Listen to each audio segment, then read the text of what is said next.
What's up, everybody? Welcome to the Mr. Straight Facts Show. I am Mr. Straight Facts. Hope you guys are having a good day today. I understand the news is pretty much the same today. Some of the stuff that I talked about yesterday, well, a lot of stuff I talked about yesterday was in the news today. So I was like, I didn't feel like I needed to say too much about anything. Some of the news actually caught up what we were talking about. They didn't say anything about it yesterday, but then today they spoke on it. So today I wanted to spend some time on focusing on some things that I think we as Americans, things that are happening have happened with Donald Trump, but with Americans, like, do you believe in some of the things that have been said? Now, one of the reasons I'm saying this is because I've watched the news over and over and over again in different stations. I do it. You don't have to. And I can't stomach it like a full like hour of it. I'll watch 20 minutes of it and I'm out, right? But the reality is that a lot of these times, what's up, woke Mike, Demetrius? I see you. They're talking about Donald Trump says a lot of these things that he does as jokes, and I'm sorry, but as a black man, part of the 75-80%, and I know the black women part of 92%.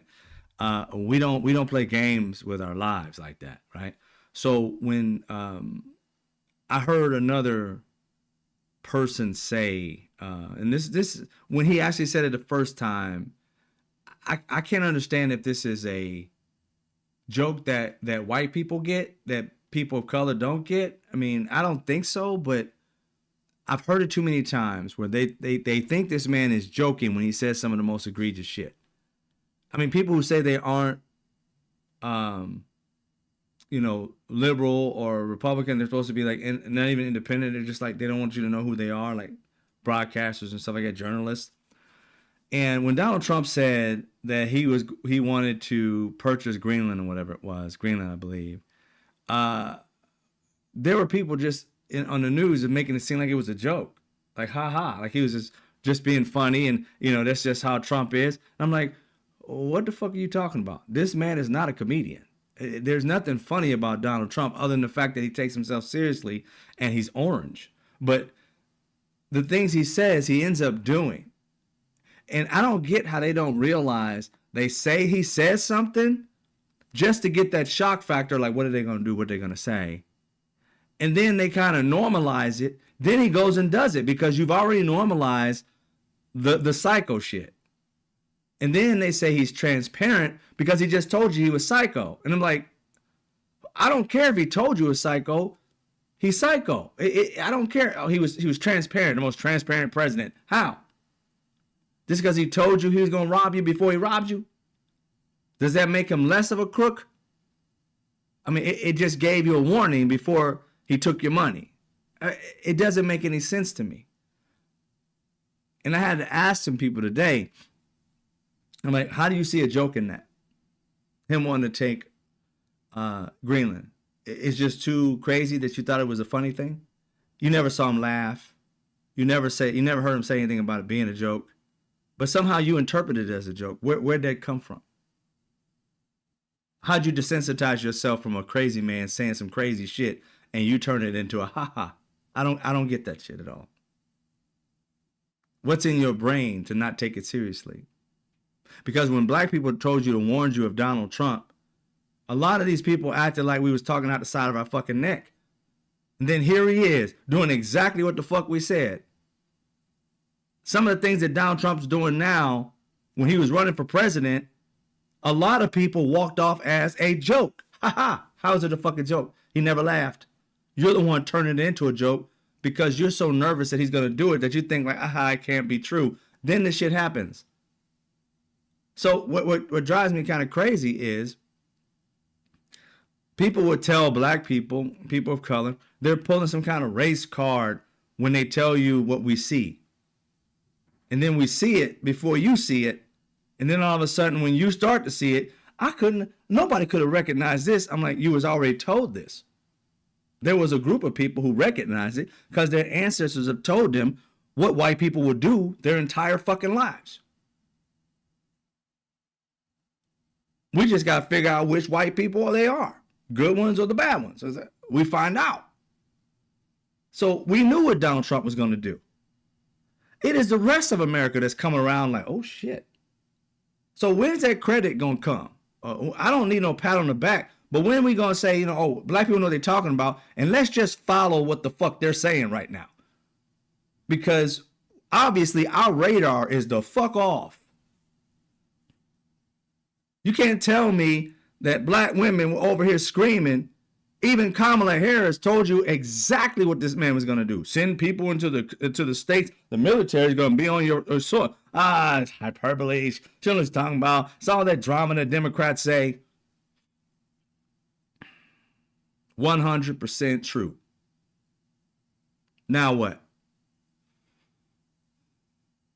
The Greenland shit is not a joke. So quit telling us it's a fucking joke. He's still trying to buy that place. Trust and believe. If he mentioned it, he's trying it. He's just desensitizing people. He said that he wanted the 51st state to be Canada. He didn't say it once.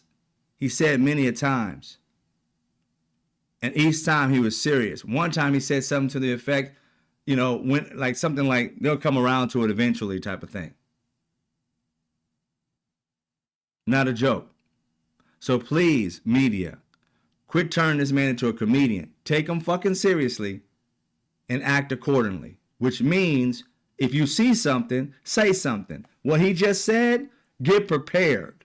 Because promise you, I don't know why Republicans and people out here are saying that it's a joke.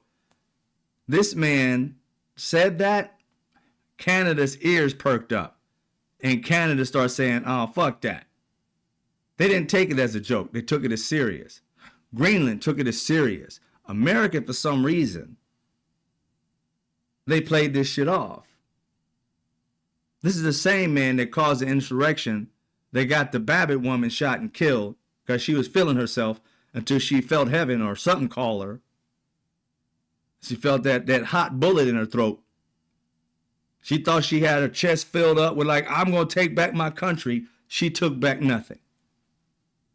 But on behalf of Donald Trump, that happened. And people said, you guys are talking crazy. Ain't going to be no insurrection. He's going to give it up. These are Republicans. He's going to give it up. No big deal, blah, blah, blah. And you started seeing Republicans leave the White House on the last few days like roaches with the lights turned on. His sycophants that knew better bounced, left the position vacant. They still had days to work. They was out of there. Why? Because they knew what kind of man he was. And that this insurrection was going to be a real thing. Even the ones that supported him that day and voted for the count to be recounted so that Donald Trump can possibly win it. The Matt Gaetz and all of them. The MAGAs. Out here trying to destroy democracy in our country, and they want to call other people criminals. So I'm tired of hearing, is he joking? No, he's not joking, MSNBC. No, he's not joking, NBC. No, he's not joking, Fox. No, he's not joking, CNN. Shut the fuck up with the joke shit. I don't want to ever hear y'all ask, is this man telling a joke? Take his shit seriously. You see him laugh, it might be a joke. But I don't understand how these people don't take social cues. I mean, is everybody out here like Chris Rock? Can't tell when somebody about to walk up and slap the piss out of him? I mean, seriously, how often do you got to be told somebody's about to slap the crap out of you before you decide to duck? Sorry, Chris Rock. There's a good example. It's just crazy to me. So, a lot of Americans right now are going to feel it. I don't know how many of you guys that went out. I don't know if anybody's here new, but to go out and check if you have ACA. From what I hear, people have ACA I had it within my business. So, but a lot of people have their own businesses that they get it from, or they'll get it from their own job, or whatever one was cheaper, whatever they could find. So if you're in the ACA, go check. I'm in the 100% fuckery club. I'm going twice as much as it's going to cost me for my insurance now. Mm-hmm. Not unless I want to lessen my insurance, which I sure as hell don't want to do that. But that's what I got. Go check what yours is. Don't wait till the last minute. Because I saw some other numbers yesterday and some today.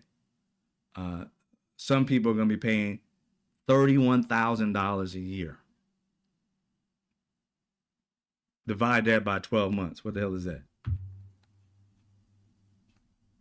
I'll get the calculator right now.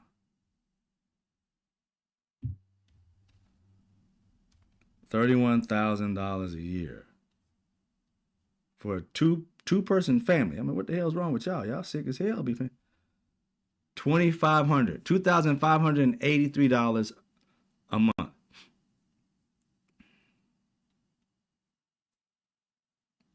And here's the thing: even though the Democrats are holding off, that amount still is going to kick in November.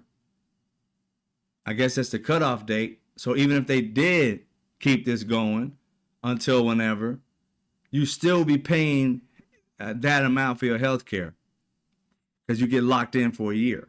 Not unless, I guess, they pass a law or something like that to stop it. I have no idea the legalities of all that. But after November or so forth, you're locked into that amount or you lose your health care. And it's estimated 4 to 6 million people are going to lose their health care. And you got to understand something, that double amount or triple amount some people are being charged is also going to help the fact that people are going to go to ER, and that's going to cost us more money. Now, ER went down a lot as far as like how much we had to finance that for, or that the money had to go there because of the fact that people had health care. Millions upon millions of people got health care, up to, I think, 40 million or so. So we didn't have to pay. ACA, their health care was going through it, and they paid for it. But we're going to see how bad it's going to get. It's already bad to the point where, food is costing way more. And did you guys hear? I didn't go into the rabbit hole yet, but I heard, and I don't think it's final, but I heard that Donald Trump is talking about buying beef from another country. I'm like, what do the beef and steer farmers feel like that? I mean, what the fuck? I mean, why is this man sending our soybeans? China's ended up buying the soybeans and leaving us. He's going to invest $20 billion into Argentina. We're going to talk a little bit about Argentina, but $20 billion into Argentina, and then it's going to buy beef. I don't know if it's from Argentina or some other place. It's going to buy beef from them, which our farmers, our cattle herders or whatever you want to call it, fucking beef. Our beef is going to, our people are going to hurt. I mean, do you like America? I mean, for real. Does this man like America? Because I'm like, how the hell are you getting people, you taking our money and buying it from other places when we got it? Man, I'm in California. You know how many damn cattle's out here? I mean, come on. We got enough before we start going off to other people. But I haven't heard anything about the cattle ranchers. There you go, cattle ranchers. I haven't heard anything about what they feel about it. I just heard this on some, I don't know if it was a radio show or something like that, and I didn't get all the details because I was driving. But I'm like, huh? I got to look up these cattle ranchers and see if they're going off, because I haven't seen anything on my feed today. I just heard that earlier this morning. Listened to the radio on the way to work. So I'm like, I don't know. It's just insane to think that we're hurting Americans, yet though you're saying you're for America. I don't get that at all. Now, this $20 billion, one of the things I realized today was that I don't know enough about Argentina and why they need this $20 billion. I usually take things, I don't like to take things at face value. But when things aren't really like I'm focused on, like, I'm focused on America. I ain't focused on other countries. But then I started realizing that's our money. We need to know what the hell's going on in that country. You know what I'm saying? What's going on? Now, here's the thing. Argentina has gone broke not once, but many of times. I mean, many. To the point when you research it, it's like countless. It don't say like how many times. There's so much like corruption in that country that they receive money to build their country back up to some degree, and it ends up evaporating to the point where other countries are heavily invested in Argentina. They couldn't get any more money from them because they renege on the promises of paying back. They keep going broke. It's like, what? So why are we giving them $20 billion when they can't? They're corrupt. They believe this new guy. I know 40 billion, 20 billion is our money. The other 20 billion is coming from billionaires and millionaires. But it's the taxpayers' money is 20 billion. Their money, the rich people's money, another additional 20 billion. Now that right there also seems highly crooked. Now, the reason why I said I started going deeper into this, because I want to know what's going on. I'm like, why on earth would we be investing into a country that more than likely is not going to pay us back? They have not paid anybody back that they've gotten money from. They keep borrowing money. They're Argentinian or Argentine pesos, whatever. That's what we're doing, like a swap. Our money for their pesos. And the idea is that they believe this guy is going to have a better reign, this new guy, that he's going to lift the economy up because he's in the pocket of Elon Musk and all them and Scott Bessent. He was heavily invested in Argentina, in that country. I'm saying Argentina. He was invested in that country big time before. See, he was a hedge fund guy. Before he became this position that he's in now, U.S. Treasury, he was already heavily invested in that country's debt. So this is something that's going to personally benefit him because they're going broke again and they owe him money. This country owes him and his big fund that he has money. They can't pay it. So Scott Bessent is the head of giving these people $20 billion by money. For what? Now there's a power struggle aspect to it for the country that they're trying to say that it's like a chess move, because if we don't do it, another country may get in there and do it as well. And I kind of understand that aspect, but I know they're crooked. So I know that ain't the only thing that they're doing. See, for that example, they didn't say this. I did this research. I found it on my own. I didn't hear it from Trump or Scott Bessent. I dug into why people invest into countries that are failing.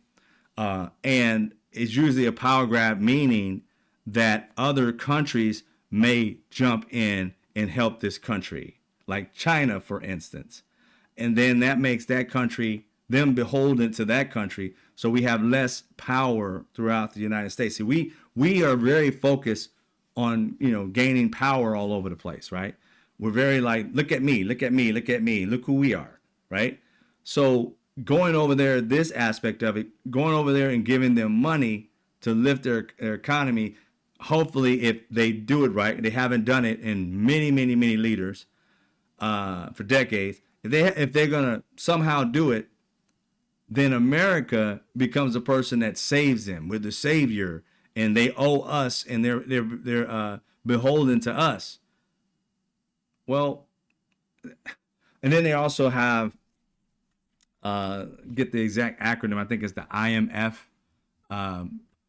They're like having the guardrails as well. So it's like the United States and this IMF, which is like an international money fund or something like that. And they owe people money galore. But now they're going to end up owing us this $1 billion. And it's a gamble. We're more than likely not going to see this money again. And based on the strategy that I've been trying to figure out, that's a part of the strategy for them. They're not looking to get that money back, except for the investors. Now think about this for a second. It's a gamble for rich people because they're matching what Americans are matching. So they're giving up 20 billion and American people are giving up 20 billion. We could lose our money. The rich people aren't going to lose their money. So we're helping another country lift this economy.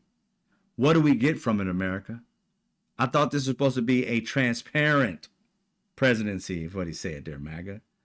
But he's giving our money away without telling any representative, Democrat or Republican that we know of why he's doing it and what we stand to gain from it. I had to dig to find. When you ask Republicans and Democrats, when these reporters ask them, they have no answer. They obviously either they know and can't tell us, or they haven't done any homework. The Republicans are just trusting them, and the Democrats are just feckless in this situation. But trying to gain power in that country. Why? Because America, our dollar is at risk. What Donald Trump has done to our dollar is ridiculous based on these tariffs, other countries leaving, going to other places, China not buying from not a lick of soybeans from us. Other countries are stopping things from our country. Donald Trump is raising tariffs on certain things that these people are leaving and going to get their products elsewhere. Japan, China, Korea. And then we're trying to force other countries like India not to buy oil from Russia. And all. It is a massive like world shift.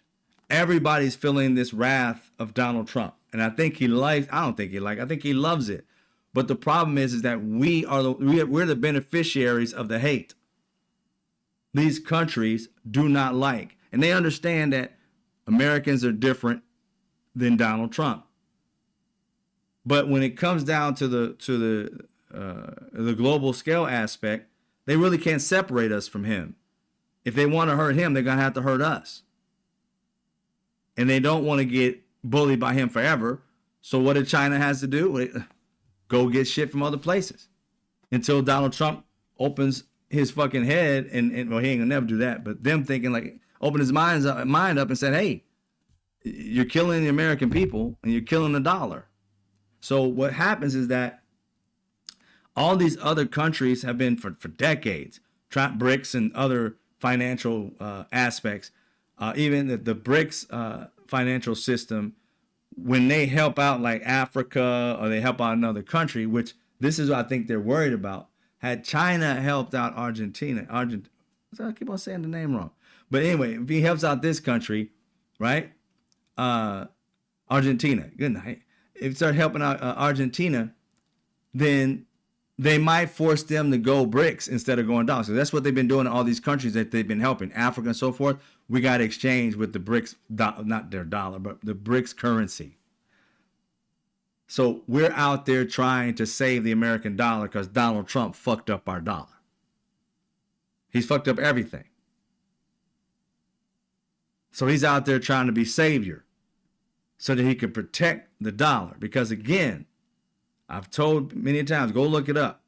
China and Japan own the biggest debt from us. Japan's over $1 trillion. China's like 700 billion. We're paying more in interest, ladies and gentlemen, off of the money that we owe. We're paying more in interest than we fund our military and parts of our government combined. That's how much we're paying in interest on our debt to these other countries. Now, I don't know politics like that. You know what I'm saying? They say like, what's that statement when we grew up? I don't know karate, but I know crazy, right? I don't know how this shit works, but I do know, personally, if you fucking with me, it's a must I fuck with you. And the thing is, in all honesty, China and Japan could just fuck our whole shit up. I honestly, personally, I don't know why they don't do it. I honestly don't understand why China and Japan don't call their money back and just say, no, I'm going BRICS, man. Fuck it. I just go BRICS. I don't understand why they wouldn't do that. I mean, I know they're tied to us in many other ways, but if under Donald Trump, I'm like, yo, look, there's gonna be a point where we're gonna have to just part ways. Once Donald Trump is done, we'll bring it. We'll try to go back to the dollar, but I don't know. I'm out. I'm out. I don't know why. I know if I was I was like the head of China or Japan, oh, I would have been done that shit. I said, give me my cash back. We don't have it. I don't give a fuck. Give it back. If you don't give it back, give me 1/3 of America. What? We gotta go to war for it. All right, let's go. Let's go. I wouldn't be playing. I wouldn't be pussyfooting around. We just have to fight. So I don't understand why these people are taking this shit from Donald Trump. I really don't. I understand China. They don't went over to Argentina. But the thing is, Donald Trump is trying to invest $20 billion into Argentina. Well, they already given them 100%, well, 100% of our, or 50% of our, 100% of their money that they bought from us, which is 50% of our entire soybean trades, is going to Argentina. So 50% of the money we get, our farmers get in totality in the United States completely. 50% of it is going to Argentina, plus 20 billion of our money is going to them, plus 20 billion. Boy, I don't know what the hell is in Argentina. I don't know what's there. But at this point, we done damn near bought the country. We're giving them shit that I don't understand why we're giving that. And then to top it off, we are literally $36+ trillion in debt. Do you know what? I remember when I was younger and I used to watch, the news and stuff like that. And I remember they used to always talk about, and still do when you hear it. It ain't nothing new to say, we can't leave our family this debt. Can't leave our kids this debt. Our kids are going to be doing whatever with the debt. And no matter what, and it was almost always the Republican Party was saying that shit, but at the same time, it's always the Republican Party putting us in more debt than anybody else. They would say it and then go out and do it. Give tax cuts without paying for it. Like how are we gonna pay bills if you're giving it away? It's I'm trying to figure out. Think about this for a second. You got a budget at home, right? You got a checking and a savings. Saving money for retirement or whatever it may be. Or you may have a checking, a savings, and then you might have a thing where you have a debt where you're going to pay off debt little by little, pay off your car, house, stuff like that. So you just put money aside that you can just pay off in lump sums, okay? Let's say you got that kind of setup. This account that's supposed to be paying off the debt that you owe, the college debt, the house debt, the car, whatever, you pay that, and this you're going to live off of. You get that up to a point where it's like a surplus. Like, oh, shit, I got enough to pay everything off. Instead of paying everything off, you give it away. How the fuck is that conservative? Got this big-ass surplus of cash. You could pay off all your bills, but instead of paying off your bills, you go out and make more bills. Here, throw it out.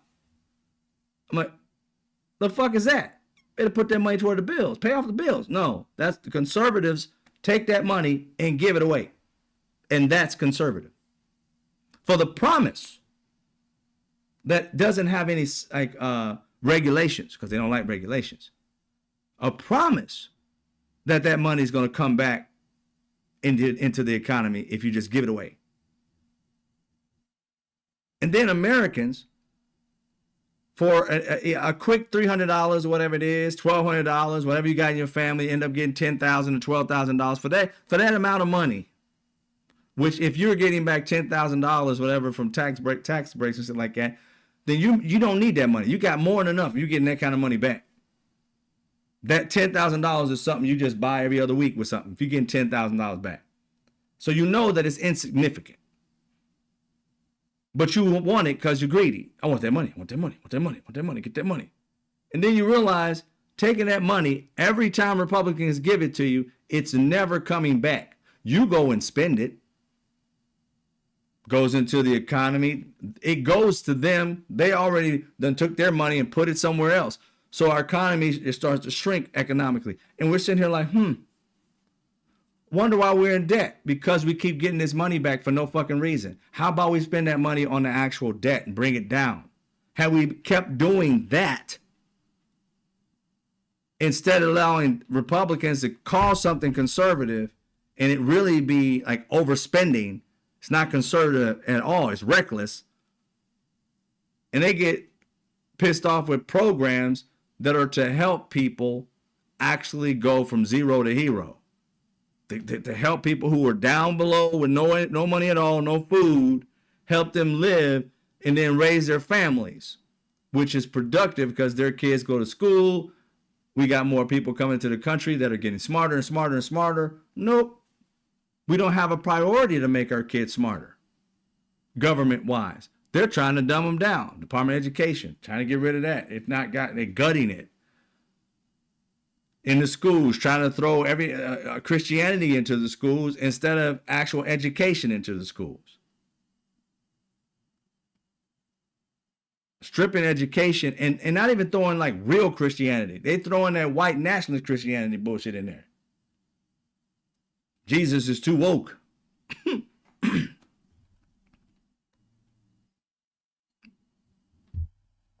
I just don't get it. Just don't get it. So what happens is this other country, we're giving this money to Argentina. They have failed more than they've succeeded. They can't get money into the country, like investments into their country, because they done reneged on everybody who's been giving them money. We're like the last ditch effort. And this IMF group. Every once in a while I keep hearing audio. Where that shit coming from? And it's odd to me. It's really odd to me that we're allowing this. I don't understand why Democrats or liberals, independents, whatever, why aren't you guys blowing the whistle on this shit? I mean, I know somebody, I forgot who it was. I don't know if it was Norm, I think it's Eisen or Wisen or whatever. I don't know if it was him that said he was suing to stop it or something like that, but I think he may be suing to stop the East Wing being torn apart. But this Argentina, $20 billion is an F up. We don't need to be doing it. And the thing is that we don't have the money to be doing it. I mean, it's crazy. People are losing their welfare to feed their families. I mean, these are like working poor. This is another thing that I get tired of too, ladies and gentlemen, is to call the working poor lazy. That to me is just sickening. Because again, people think of the working poor, they think black. But it's not. The majority of the working poor are white people that work off of welfare. The majority of people on welfare are white. But you get people thinking it's black and you got people going against it. What would you think about welfare what would you think about welfare if I said welfare is only going to white people? You wouldn't think it was a bad thing at all. It wouldn't be a conversation to be had. Black people would be pissed. Latin people would be pissed. People of color would be pissed. Like, they getting free money while we working? Mind you, that happened because welfare was created just for white people. Black people and people of color couldn't partake in it until the late 60s, like 1968. Free money was given to white people from 1939 or 38, 39, something like that, all the way to 1968. Black people and people of color could not partake. It always bothers me when people talk about, well, we can't just be giving you money. I'm like, bitch, you entirely got money for fucking 30-something years before anybody else could. Gave yourself a boost on top of the housing boom. Each time where white Americans were given opportunities that people of color could not partake in. Never mind, we ain't even got to go back to slavery. We can just go back Jim Crow era when people wanted to buy homes and had jobs and couldn't live in the suburbs, couldn't buy a home there even if you could afford it. That's how the wealth was built in this country. Then to not get loans and shit like that because you were black, but white people get loans without a job. Do you know back in the when they were doing the housing boom, if you were white, you could buy a house without a job. No, I ain't talking about you got one, your wife got you have one, your wife don't have one. No, husband and wife had zero job. White people could get homes back then for the promise of paying it. How do you do that when you ain't got no job? That's how it was good for people white people in the country back then. So to have that type of head start, it's not about working hard. Everybody's working hard. It's about having opportunities, even though you're working hard, to open the door for you to make that money work for you, as opposed to that money disappearing because nobody's giving you an opportunity to make it work for you. A lot of people just don't think about it that way. But it's true. Now, not everybody white got these opportunities. They did have them. They just didn't know about them because there were some really poor white people that didn't partake in it because they weren't included. Meaning, they didn't go to the community in which they lived to try and help them out because some of the poor white lived amongst the black and Latin and so forth. So you weren't included. You had to find out from the homie at work or something like that may have lived in the suburbs who may have liked you that got you an opportunity. But that's how this country has been, and it still is to some degree. And they're trying to go back to it, giving white people jobs with no merit, but calling it merit, like a Pete Hegseth, like a Pam Bondi. And even though Kash Patel is not white, he thinks he is. Just saying. So that's where we're at in this. We're giving Argentina money so that we can keep our country and our dollar, try and keep it strong, even though it's a bet that we more than likely know we're going to lose. We just don't want them to go to BRICS or to whatever dollar that or currency rather that other countries want, because we got to try and stay in power.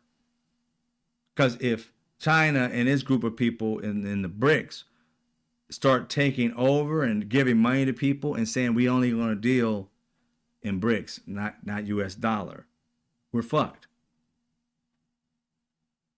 But you know what's so even more fucked up? We're borrowing this money to do it to begin with. America keeps borrowing money and we keep investing with debt. Where's this shit in the budget? I mean, where's the $20 billion coming in the budget? We didn't allocate $20 billion to Argentina. We didn't allocate that. So where's that money coming from? We aren't in the House right now or the Senate. So we have not guaranteed that this money can actually come from where? Our military fund, educational fund.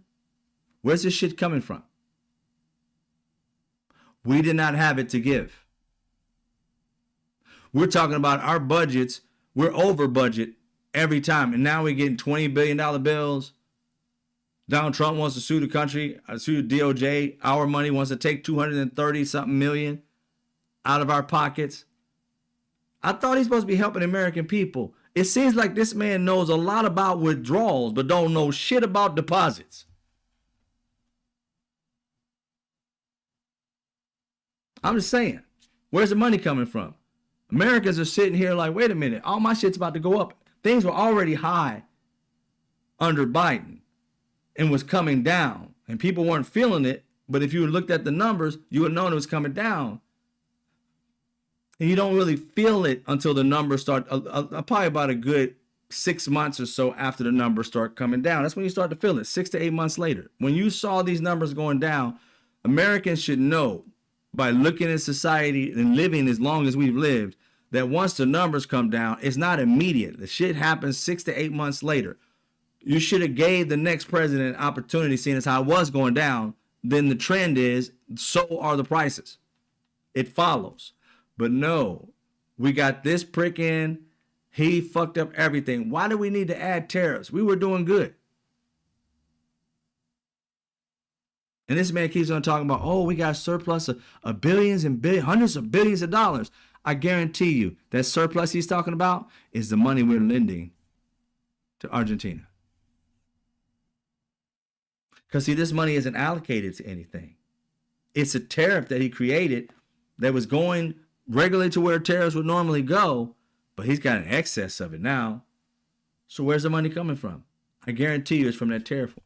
They're going to keep what the normal tariffs used to be that was coming inside the government, and they're going to run everything else off of our money that we got there. And that's tax dollars that we basically are spending via tariffs that we're going to end up paying, which you haven't really felt it yet. Some of you have, but the increase based off these tariffs is going to hit our ass. If you haven't felt it now, Christmas and beginning of next year, you're going to feel it. You're going to feel that shit. I have no doubt in my mind, Donald Trump will have another hitman after him before the end of his 4 years. And again, it's going to be a Republican. It's going to be a MAGA. I just know it because it always is. But the reality is, once that shit hit and these Republicans start losing everything they fucking thought they was going to keep, they're going to be after him like crazy. Watch. When they start losing their homes and having them and their baby sleeping under a bridge because they believed in this fool, it's going to be a wrap. It's going to be a wrap.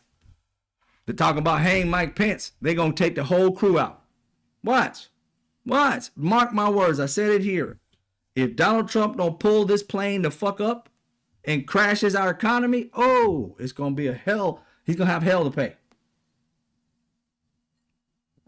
And again, it won't be nobody look like me.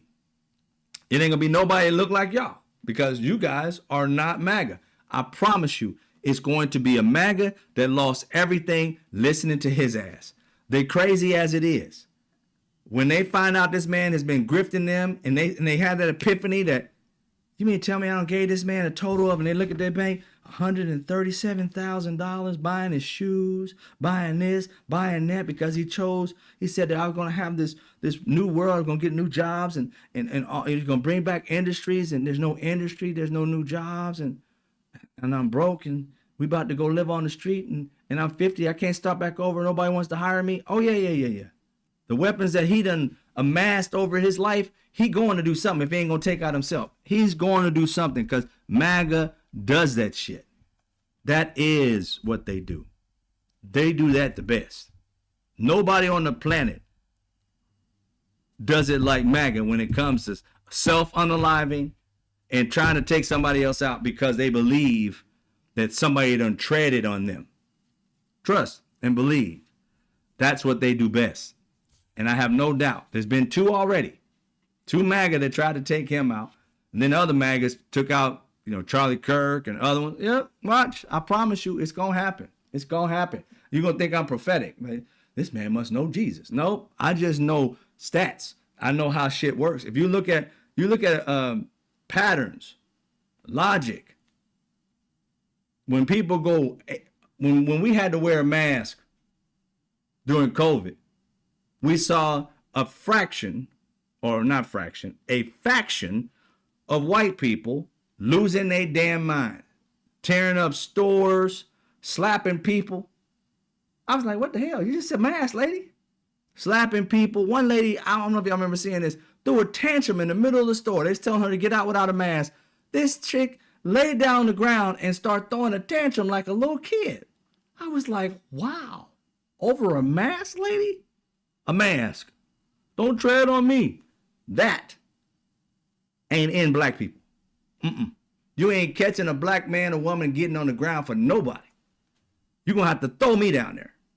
I ain't getting down there. She down there with piss and animals, scrotum shit, and just rolling around the ground. I promise you the trick didn't take a bath.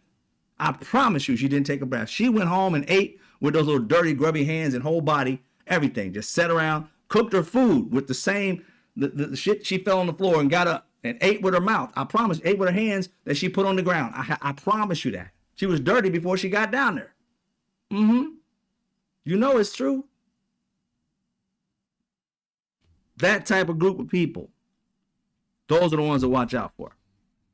100%. Watch them. They're going to be the ones out here trying to do crazy shit. Those are the ones that are sitting there. They wanted a civil war. Those are the people. Nobody mentioned the Civil War but those idiots. And then they want to tell everybody else that they're the criminals or they're like crime riddled. No, it's those people who commit crimes with their voice every day, threats and everything, and they think I have a right to do it. You don't see any other culture doing that. Nope, just a faction of the white culture would do that. Why?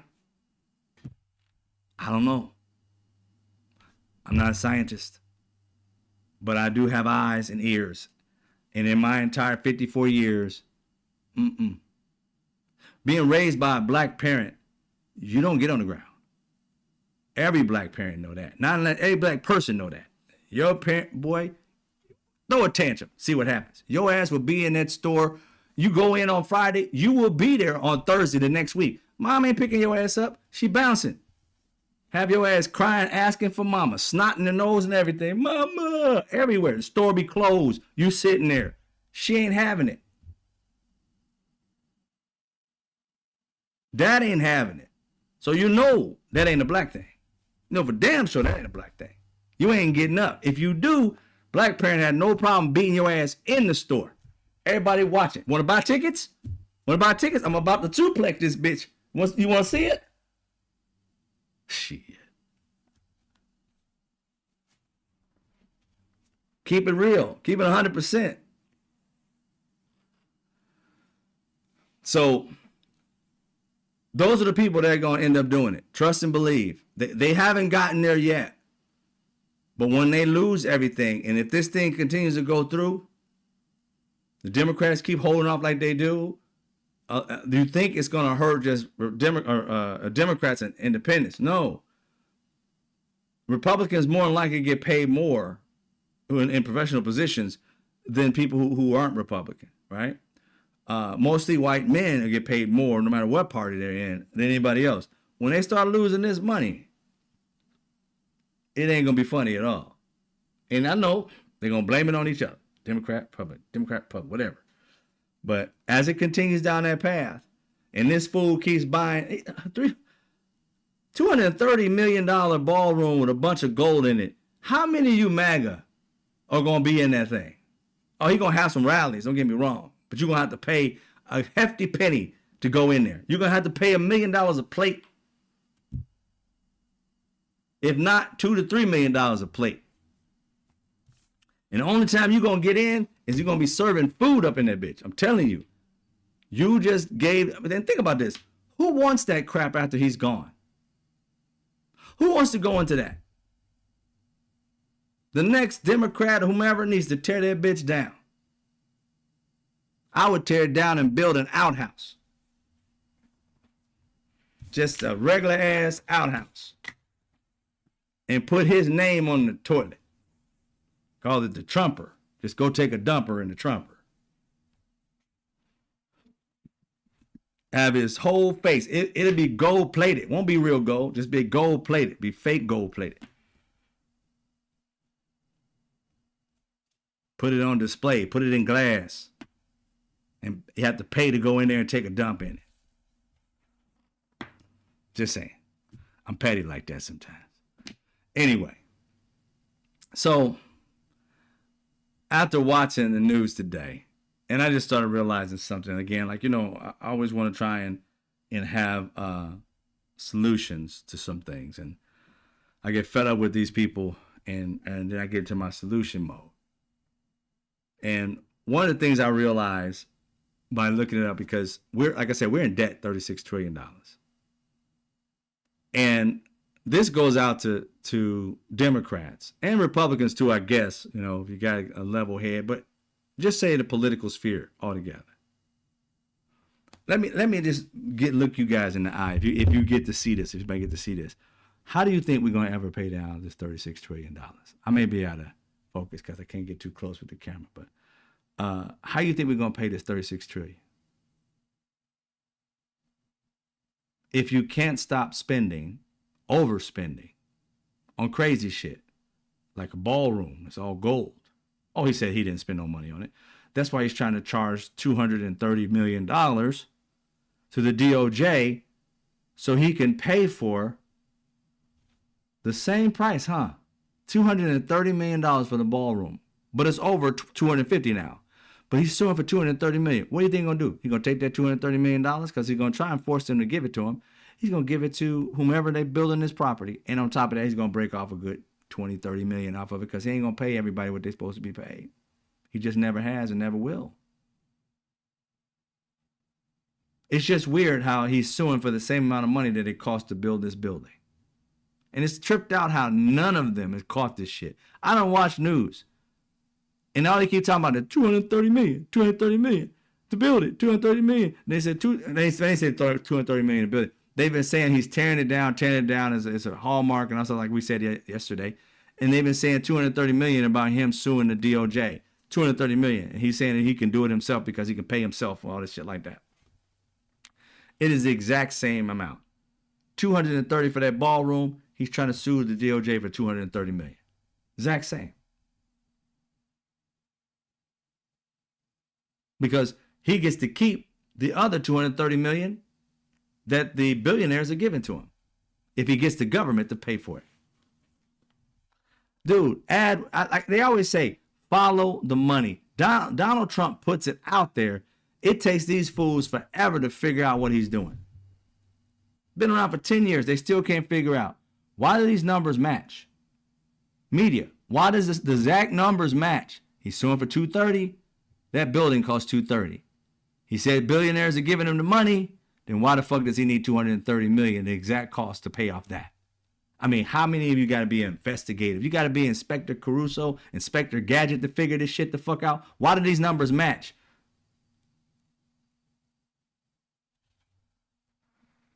It's like you guys are slow. I promise you, Donald Trump is stupid, but man, he be outmaneuvering y'all. Y'all lawyers and shit. How can you not see that? How aren't you asking that question? That's why we got problems with you Dems. I mean, it's like, good night. You guys are on 50 different channels, but the right channel. There's a connection between that. But they're not seeking it. Hopefully they see this, but they're not seeking it. But my question is, when you start to think about how we are accruing this debt, right? And our budget, we're always in a deficit. We bring in $4 trillion, we spend $6 trillion, whatever it may be. Now we have $2 trillion in debt in the budget. Where are we getting it from? We're borrowing it. All the interest is tacked on. It's like, why? Why can't we figure this out? One of the main reasons, and I'm going to give you 6 things we can do that we need to work on to literally start going toward paying off our debt. And one I've already talked about, but I'm gonna actually do a little deeper dive into it. But for instance, these are the 6 things to be able to pay down our debt as much as we possibly can with 36 trillion. But here's the thing. 1, we need to grow faster than we borrow. That's how you start to pay down debt, meaning you got to grow the economy faster than what the money that you borrow. So how do you do that? That means creating jobs. That means investments. All of this, correct? So we're going to go into that one. We're going to mention all 6, but we're going to break one down, a night or every other night because I want to go into depth in each one of them. But tonight we're going to deal with number 1. But I'm going to talk about the other ones real quick. Number 2 is stop paying junk fees on our national credit card. The shit that we do, we be paying fees on everything. And this is where we talk about fraud and abuse, where it costs $700 for a hammer or some shit, right? $65 nails, and I ain't talking about the whole entire nails. And then one nail, like $65. What the fuck? Who charges us $65 for a nail? What kind of nail is this? Is it made of gold? Was it platinum? Does it have Jesus kissed it or something? I mean, what is it? But you look at that. Those are the ways that they get this fraud and abuse in here, right? So paying these junk fees in which these billionaires are saying, oh, for me to sign this piece of paper that's going to make it happen, that's $750 because I get paid I get paid $1,000 an hour, but I'm giving you a discount with the $750. Sign my signature. Wop wop wop. $750. Thank you. Hey man, what the fuck is that? You better get a stamp or something, bitch. Ain't nobody fucking sign. Boy, that's the type of shit that's going down with these junk fees that they have. Charging you 1% for something, 3% for another. You're like, what is this shit? Right? That's what happens. It needs to stop. We need to fix the real problems in our healthcare.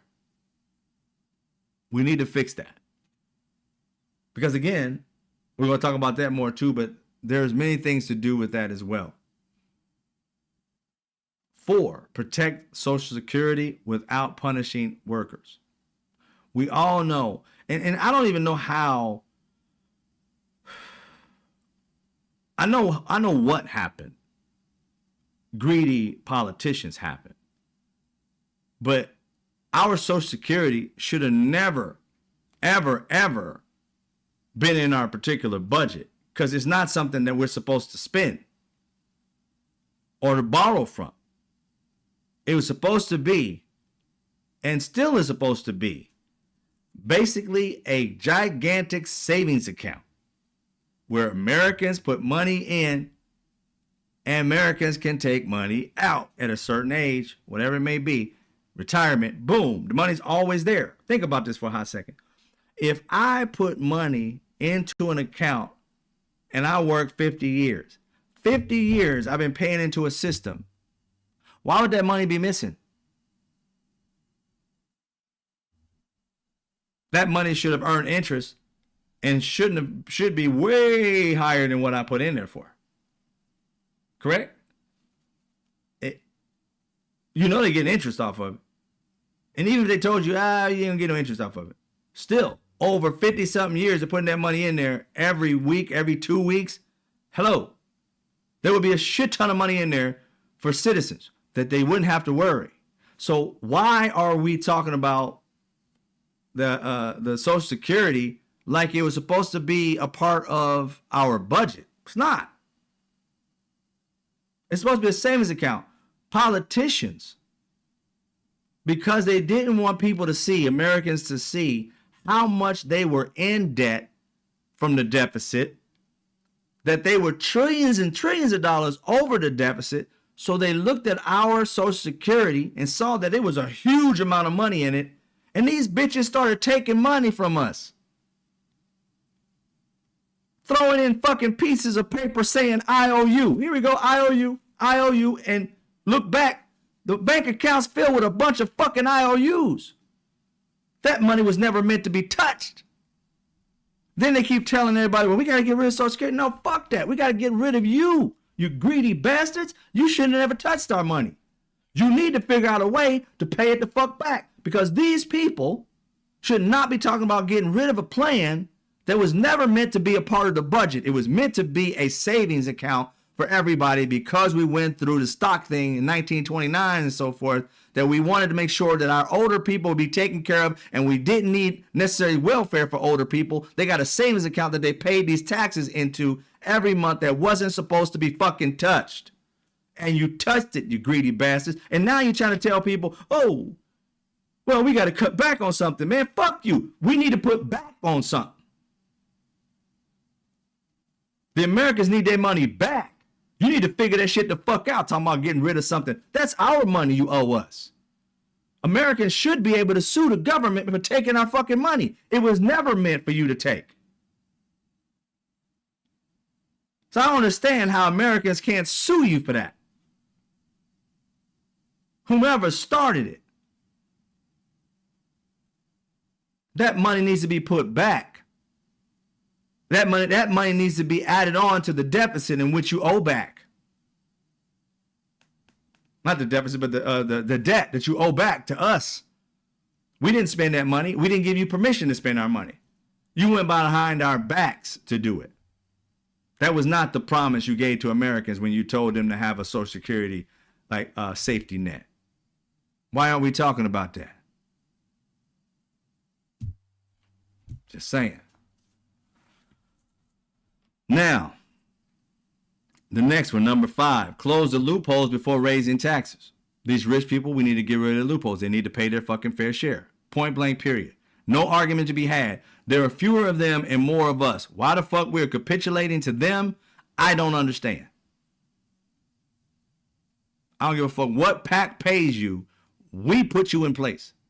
And Americans need to come together and say, yo, you either live by helping the American people or the billionaire. If you want to be the billionaire, go to his house and have a harem.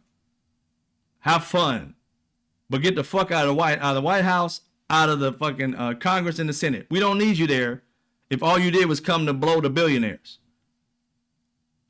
You can go and do that at their house. You don't need to be in our house, the people's house. Americans should be sick and tired, no matter what party you in, that these bastards get there and they act like they're going to do something to you. They have a good fucking speech. They preach and shit. Some of them pastors, some of them, all of them bastards because they don't sit there and tell you the truth. They tell you a lie.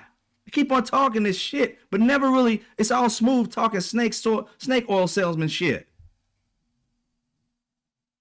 We're going to do this, we're going to do that, we're going to do this, we're going to do that. How you going to do it when it's only one of you? And you're the only one that wants to do it. How is that going to happen? Huh? I don't have an answer for that. Let me know. Let me know. Give me some actual numbers. How you going to make it shit happen? You don't have that kind of power. You got to get 49 other motherfuckers to do it. How you going to do that? Tell me how you going to get that to happen. You can't. You got a lot of promises, but no actual way to get there. This is why I say the American people need to do it. Fuck these politicians, because they really can't get. How many of y'all?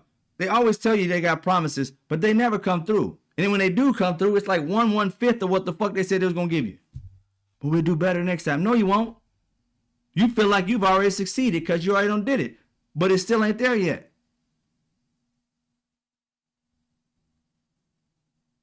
I don't know about you, but I'm fed up with promises that never come through.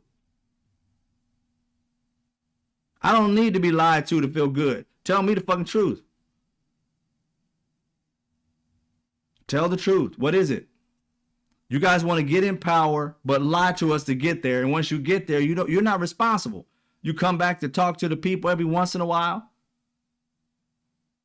And then you blame the other party for the shit that you couldn't accomplish. When you should have never made the promise if you couldn't figure out a way to do it without needing them.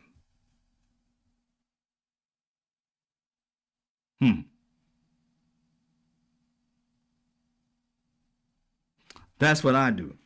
Create solutions for problems and systemic problems, not just, a little problem like, oh, I got to hang there and just tear this shit out or whatever. No, something big, you got to figure it out. Now, I've mentioned this before. We got, the last one is 6, demand accountability for every dollar, foreign and domestic, which means every year we give away subsidies for like foreign and domestic. We give away money and oil subsidies and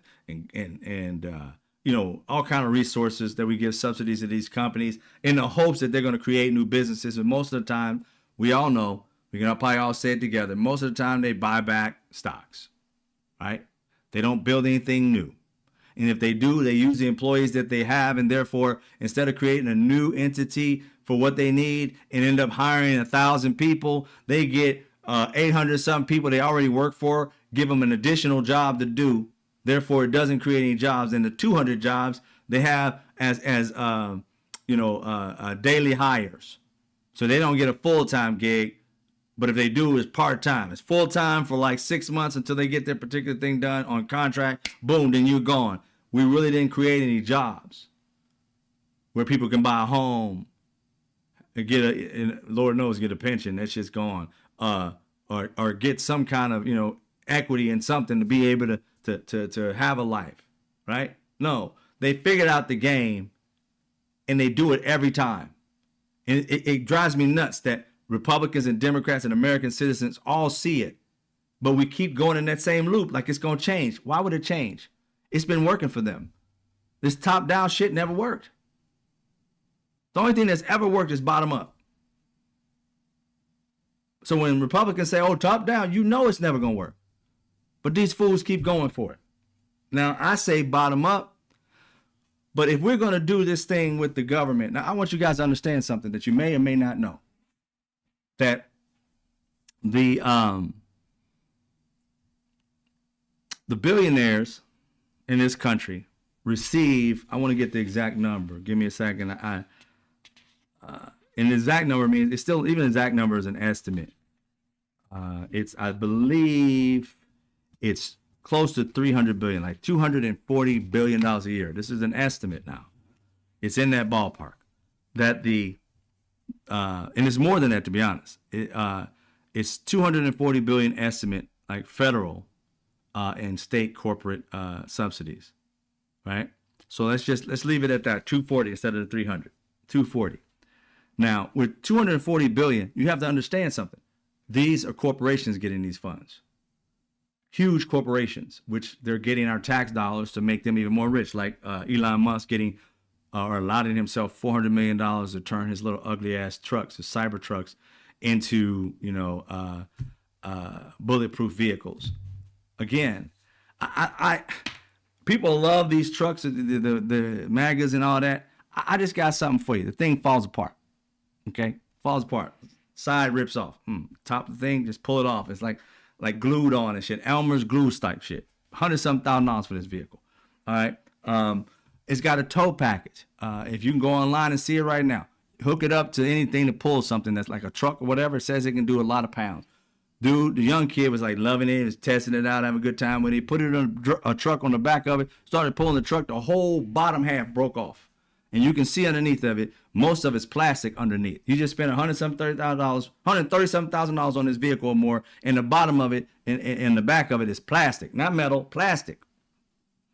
Can't pull shit with it. You telling me a $137,000 car that's poorly put together, looks like a trash can on wheels, and you want to sit here and tell me you're gonna give this man $400 million to make that piece of shit vehicle into an army vehicle or military vehicle? And I mean, how stupid do you have to be? I mean, seriously. Never mind the fact that this thing, when they tried to ride over like logs or something, see if it can go off-road, it fucking tore up the bottom of the vehicle. So it can't go off-roading worth a damn. It can't pull shit worth a damn. Pieces of it fall apart. And on top of that, the gas pedal gets stuck.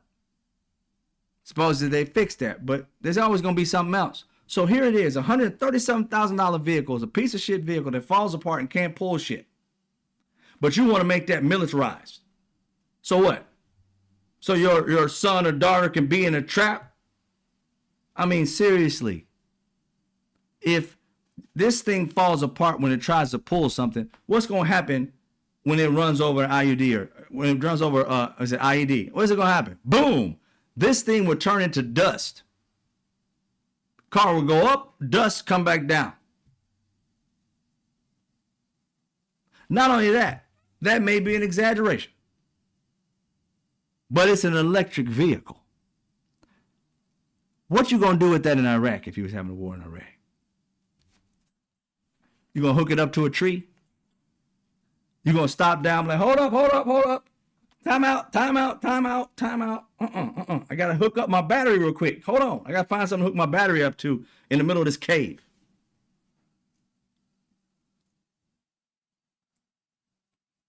The fuck is that? $400 million, our money, for a vehicle you ain't gonna never use. Ever.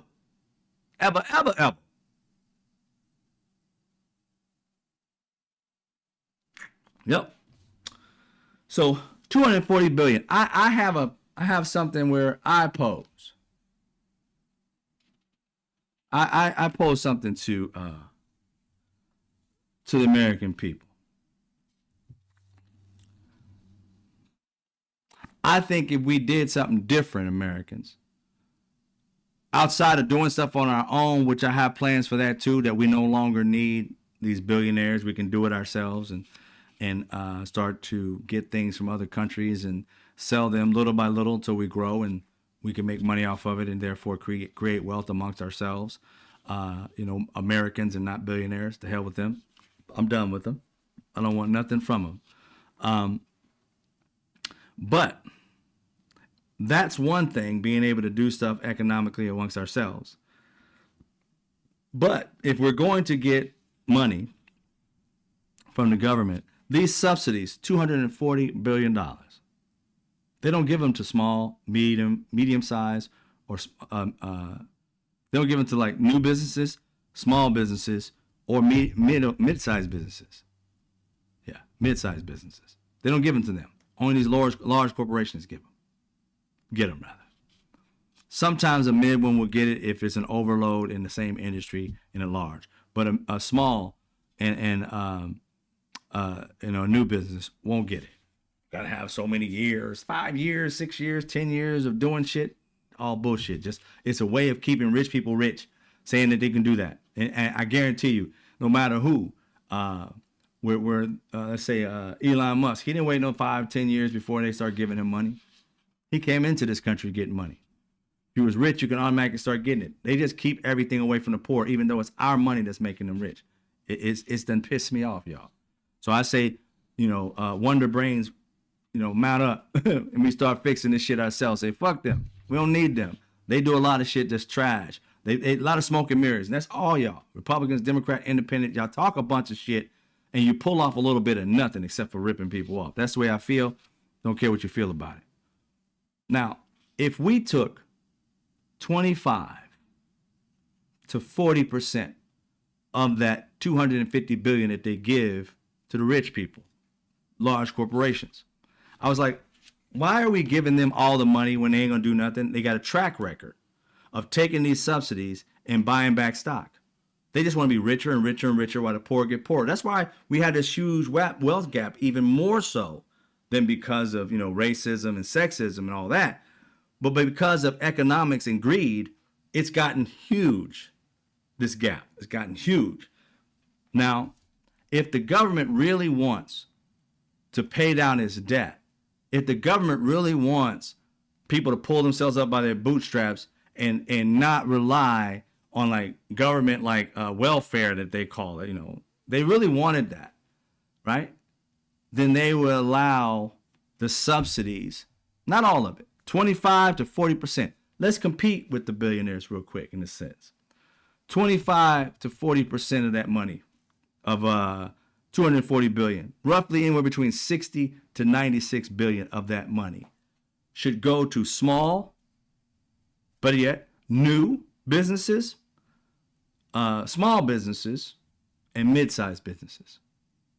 Now hear me out. If you did that, giving it to small, new, whether small and mid-sized businesses, I guarantee you, because you got to understand something in this country, what is the backbone of this country's economics? Almost everybody here works at a small or mid-sized business. The backbone of America and the way it works, the jobs, the majority of the jobs are created by small, new, and mid-sized businesses. Large businesses are not the companies that support the foundation of America. None whatsoever. Go look those stats up for yourself. So it always didn't make sense to me that why would you give subsidies to these companies that don't support Americans as much as small, new, and mid-sized businesses do? So I pitched this, okay? What if we just took a piece, 25 to, 60 to 96 billion, which is 25 to 40% of that. Let the billionaires continue to get their, their 75 or, 60 to 75% of it.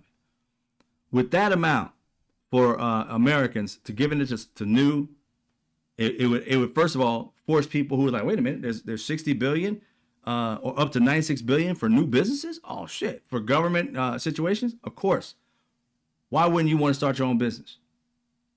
If you always wanted to, all you got to do is say, I'm a professional at this. I want to start a business for the longest time. I already know this. I know this. You already understand it. You've been waiting for funding to be able to start that business.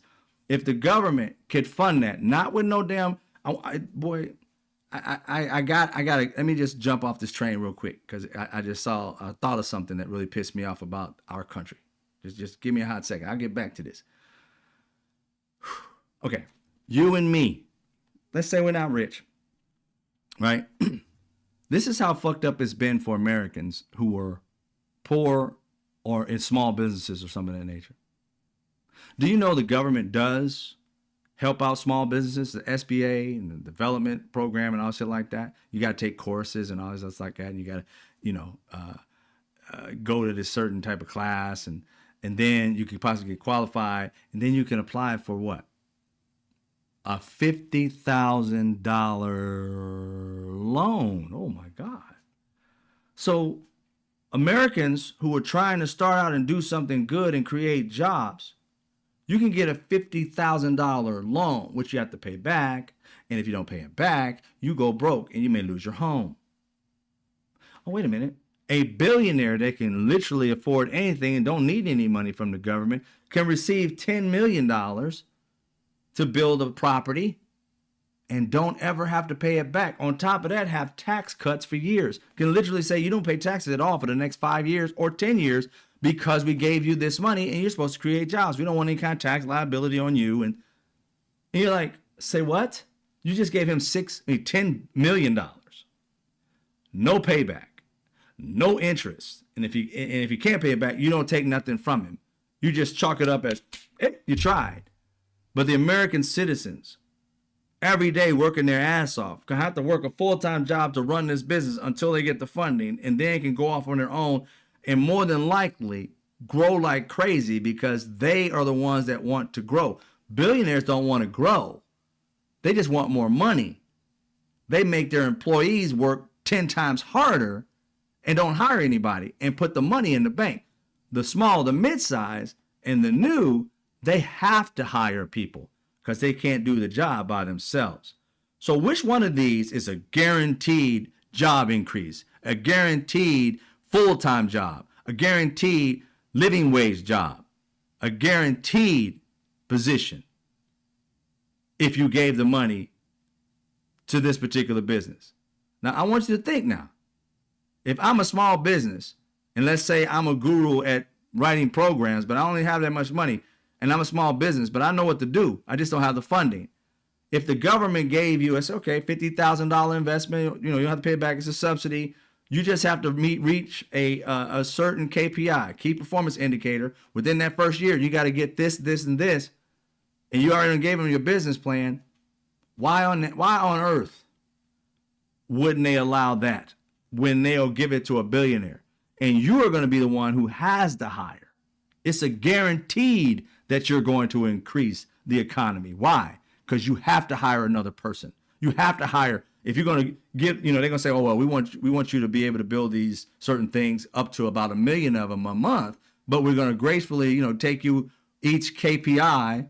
You got to give us 50, got to give us 1,000, got to give us 2,000 each time, guaranteed job, because you're going to have to get somebody else.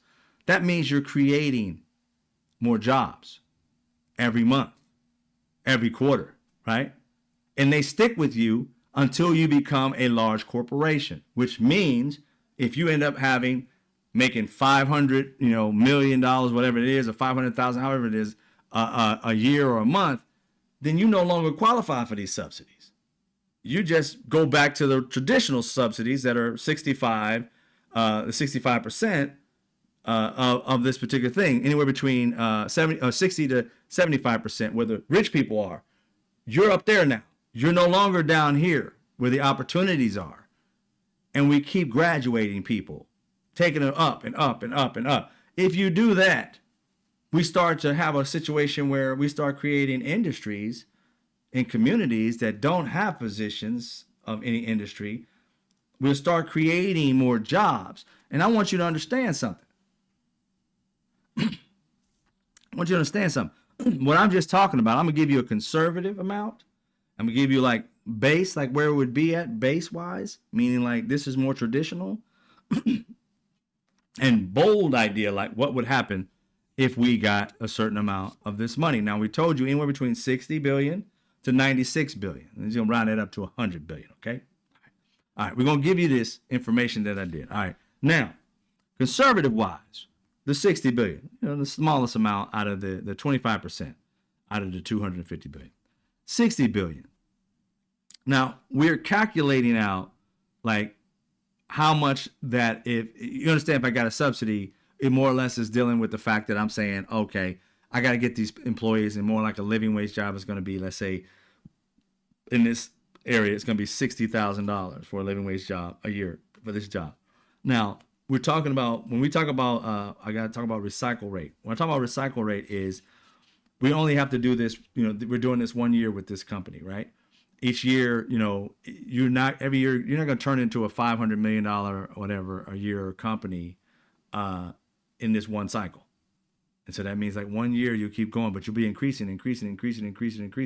But once you become a larger company, you're no longer in this particular part of the program. You graduate up to that millionaire, billionaire type of program.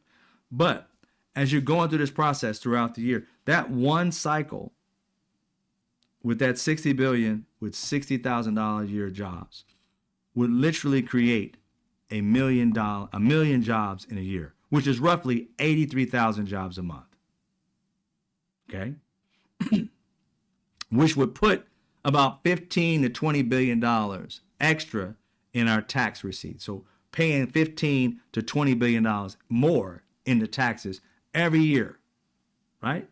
Just for that. Conservative. Base on average to say that we got $80 billion out of this 60 to 96 billion, which we round up to 100. And depending on the subsidies. Now, these subsidies are basically saying, I'm paying, let's say in this situation, $40,000 for the job, but that's $40,000 I'm getting in subsidies. That job may pay 80 grand. I'm paying half of it. They're paying half of it in this government fund, right? So the other one's 60,000. It may be $120,000 that you're making a year, but 60,000 of it is coming from this subsidy. That's why it's there. All right. So let's say in that situation that you're having like a 1.5% rate of recycle. So every year it's like one group of people and half of them go out, and you have half, you have another group of people throughout the year. So it's 1.5. That would create about 3 million jobs a year, roughly 250,000 jobs a month. Now, what I want you to understand is this is consistent. Okay? Consistent jobs. Why? Because again, these people who are in this particular program, right, have to create jobs because they can't do it. They're small, new, small, and mid-sized businesses. They don't have the staff to pull off what the government needs. They have to hire. What better way to create jobs than to give the money to people who have to hire to take over the particular job? Guaranteed increase. None of this shadiness and buying back stock. They can't afford to do that. They have to hire the people to bring the quality in which they say they can promise. And trust me, who works harder than somebody who doesn't have money and is given an opportunity to have it? See, rich people, they're the ones who slack off and end up having 50 people do the job of 700. But the average people, no, they know how hard it is because we don't live there. We ain't going to pull that game off. We're literally going to hire 700 people. If that's what the game calls for, that's what we're getting. We don't want to fuck up this government money. If they're going to give it to us and they tell us we got a regulation of having to hire these 700, we hire 712 just to be safe. Just in case somebody quits. We don't want that time to come around. We need to get more money to start. If 12 of them quit, we still at 700. You feel me? We, as American citizens, know damn well we would follow the rules. It's the rich people that never had to follow the fucking rules that don't care about it. But we do. And we would make this country a better place, not them. They done spent their entire life robbing American citizens. It's time the citizens get a chance to show them what we're working with. Now, bold. We're American. Bold. This is the way we really want to go. Bold. And the bold way to go is if they gave us the entire amount that they were asking for, the 40% instead of the 25, which roughly would be about 100 billion. Then for each particular job that we create, there's a subsidy of $25,000. That means you can pay the people more, like the job itself may have been a $100,000 a year job. Well, now we got $25,000 as a subsidy. It may be $115,000, $120,000 a year job, which is a lot better, correct? Exactly. And then let's say as we're doing that because we're getting more money, that we're graduating people out of this, not necessarily out of the system, but into the next phase of the system more, twice as fast, as opposed to just 1 or 1.5 times, which literally means we will bring in anywhere between, we'll create rather 8 million plus jobs a year, which is roughly around 667,000 jobs per month. The highest in American history is after 2020, after the pandemic. We had in 1 month, we had 4+ million jobs created. That's the only time it's been that high. And that's because everybody was gone and they needed to have jobs. But prior to that, 200,000 to 300,000 is the average. On the bold, we'd be doubling what the average is every month. And it'd be consistent. Why? Because we don't have to risk giving money to billionaires on this one. This is for people who are new, small, or mid-size. They have to hire. That means we have to increase jobs. That means we have to create better lives for people, because that's the only way this program would work. You have to do it. Now, what American would not want that? What American wouldn't want to see their husband or their son or their wife or their mother get subsidies to start this business that he or she may be excellent at and create living wage jobs and build industries in their communities so that people who live by can get living wage jobs, as opposed to people buying back their stocks or hide money overseas. We need to stop supporting these people who are un-American. We're supposed to be there for each other. It says we the people, not me the people. Billionaires are me people. And if we the people rise up and demand that we get a cut of these subsidies so that we can show them how this shit is supposed to work. It's supposed to work for the we, not the me. And if we did that, I have no doubt that American citizens would start creating jobs and industries that will help other Americans, that would create living wage jobs, and we don't have to go and beg our politicians to do shit. Just get this process rolling. But see, if you really, now here's the thing. If they really wanted this, they would have came up with something like this. I mean, not unless I'm just extraordinary genius. It's something that's, to me, not hard at all. It's very simple to realize that just stop giving it to the billionaires. They're the ones who fucking everything up. They're hoarding. And with them hoarding, that means there's more poverty. I'm not saying they got to give up any of their cash. I ain't even saying nothing about them. I'm saying is we need to stop giving them our tax dollars to create shit that most of the time doesn't work. And it never really creates the jobs that they say they're going to do. This top-down shit has never worked. So they need to put their faith in the people and not the rich people. And therefore, if you create what I'm talking about, this is very simple. It's not fucking hard to understand, to be honest. Small, new, mid-sized businesses, they receive 25 to 40% of these subsidies. The billionaires can keep, 60 to 75%. Nobody is harmed. But I promise you, this way will create jobs and opportunity for people that big corporation would never do. They couldn't keep up. Why couldn't they keep up? Because small, mid-size, and new businesses are the foundation of America. That's how America sits, on the foundation of small, new, and mid-sized businesses. Rich people take advantage of shit. They may have a lot of jobs at one company.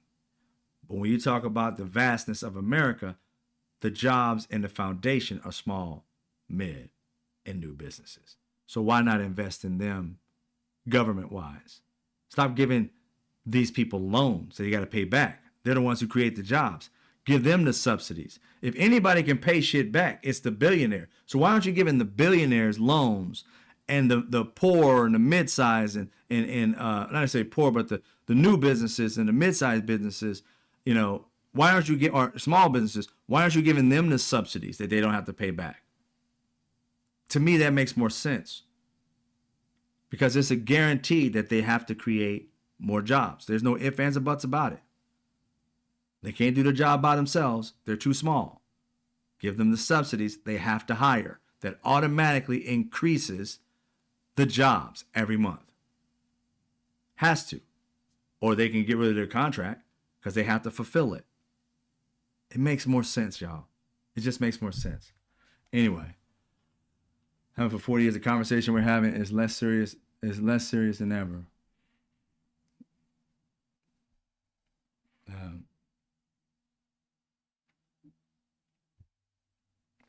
So I wait a time.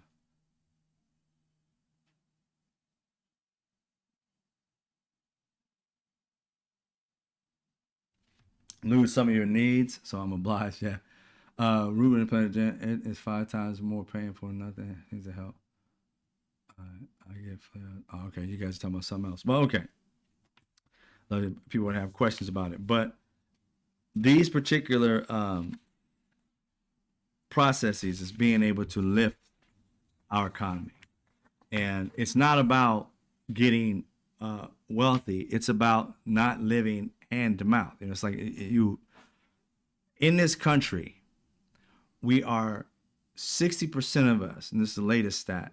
60% of us live paycheck to paycheck. There's no reason that should be. 80% of us, supposedly, this is the stat that was in 2019, couldn't withstand a bill that came out of nowhere that was over $400. They would go broke over it. You got to understand, that's a lot of Americans. Living wage jobs is hard to come by. Minimum wage is just insane. So if we don't fix it, we got problems. If we don't get serious about it, we got problems. And it's not going to solve itself.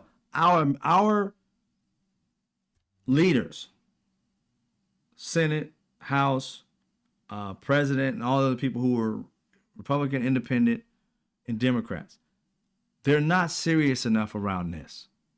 It is too easy to figure out these solutions. And like I said, not unless I'm just some extraordinary genius. It's too easy for this shit. It's just the fact that they don't want to go outside of the box to do anything. They're doing the same thing and expecting a different outcome.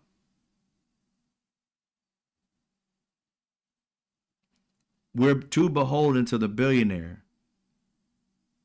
And we need to create within ourselves a better way. And what we're doing, it ain't it. I'm just telling you right now, it's not it.